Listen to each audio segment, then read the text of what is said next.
প্রথমে আমি প্রণাম জানাই পূর্ণব্রহ্ম হরিচাঁদ ঠাকুর, তৎপুত্র রাজর্ষি গুরুচাঁদ ঠাকুর, শান্তি সত্যভামা মা, আজকের সভায় মঞ্চে উপস্থিত বাবা শ্রদ্ধেয় মঞ্জুল কিশোর ঠাকুর মশাইকে, তৎসহ উপস্থিত সোমা ঠাকুর, আমার অল ইন্ডিয়া মতুয়া মহাসংঘের সভাপতি রবীন্দ্রনাথ গোসাই সহ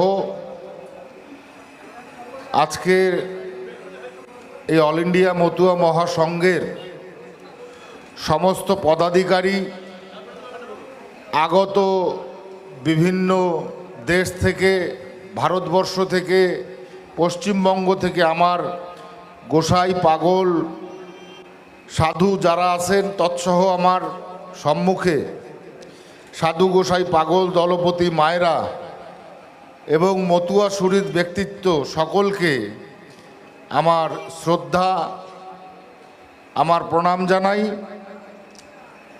এবং আজকের এই সভাকে সাধুবাদ জানাই যারা আজকে বাংলাদেশ থেকে আমার গোসাইরা আসছেন, হয়তোবা নেপাল ভুটান থেকেও আমাদের গোসাইরা আসছেন।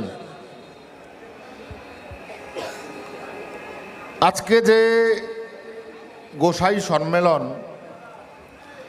এই গোসাই সম্মেলন কেন ডাকা হলো তার বিশদ চর্চা আজকের এই মঞ্চ থেকে আপনারা শুনেছেন। তৎসহ আমি দু চারটে কথা এর সঙ্গে যুক্ত করতে চাই, যেটা কিনা আগামী দিনে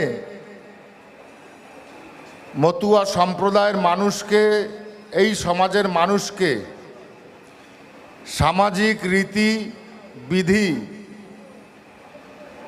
পালন করাতে অনেক অগ্রগতি দেবে। স্বাভাবিকভাবেই বলা যায় যে গোসাইরা একত্রিত তখনই হবে যখন গোসাইদের বিষয় নিয়ে আলোচনা হবে। সেই আলোচনায় উঠে এসেছে কারা কিভাবে পূজা পদ্ধতি পালন করবে। দেখুন, আজকে 1000 বছর ধরে আমরা নিপীড়িত নিষ্পেষিত মানুষ, যাদের ধর্ম পালনের অধিকার ছিল না, ঈশ্বরকে পূজা করার অধিকার ছিল না,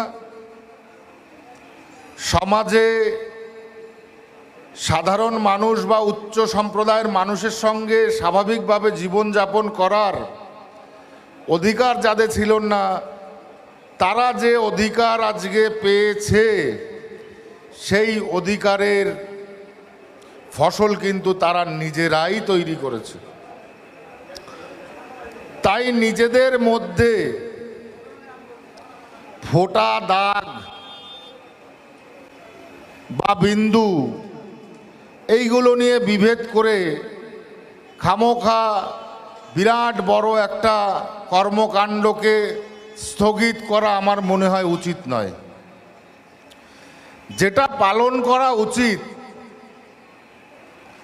যে হরি গুরুচাঁদ ঠাকুরকে সামনে রেখে আমরা আমাদের বাংলায় কোন মন্ত্র বা কোন স্পেল বা কোন পঠন পাঠনের মাধ্যমে আমরা সেটা সম্পূর্ণ করতে পারি, সেটা আমাদের ধ্যান দেওয়া উচিত। কারুর বিশ্বাসের উপরে আঘাত করা উচিত নয়। কেউ যদি 1 ফোঁটা দিয়ে তার শান্তি পায়, তাহলে সেই 1 ফোঁটাই মঞ্জুর। কেউ যদি 5 ফোঁটায় শান্তি পায়, তাহলে সে 5 ফোঁটাই মঞ্জুর। কেউ যদি 5টা দাগ দিয়ে সন্তুষ্ট হয়, তাহলে সেটাই মঞ্জুর। এই নিয়ে আমাদের বিভেদ করা উচিত নয়। আমাদের হরি গুরুচাঁদ ঠাকুরকে আমাদের মন্ত্রপাঠ বলুন আর পাঠ বলুন, সেই পাঠের মধ্যে আমাদের রাখা দরকার, যেটা কিনা আজকে ঠাকুরের জন্মের পরে 200 বছরের বেশি সময় পার হয়েছে আমাদের এই অবস্থানে আসতে। তাই এই অবস্থানে কিন্তু কেউ আসতে দেয়নি আমাদের। আমাদের গোসাইরা বলছিলেন যে বেদ পাঠ করলে জিভ কাটা হতো, বেদ শুনলে তাকে কানে গরম শিশে দেওয়া হতো। তাই এই যে বিষয়গুলো, এই বিষয়গুলো অতিক্রম করে সমাজের উঁচু নিচু অবস্থানকে সমান করে আজকে একটা গোষ্ঠীবদ্ধ হয়ে আমরা এই জায়গায় পৌঁছেছি। এটা এত সহজে আসেনি। আমার মনে হয় এই সমাজকে সংগঠিত করে রাখতে গেলে কারুর ভাবাবেগে আঘাত করা উচিত নয়। সবার ভাবাবেগ এই কর্মকাণ্ডে যুক্ত করে আমাদের আগামী দিনের চলা, আগামী দিনের বলা, আগামী দিনের পথকে পাথেয় করে আমাদের নিতে হবে। শুধু এইটা মাথায় রাখতে হবে যে প্রতিষ্ঠান ঠাকুরবাড়ি, এই প্রতিষ্ঠান একটা বটবৃক্ষ এবং তার তলে আমাদের সম্প্রদায়ের মানুষকে ছায়া দিয়ে রেখেছে।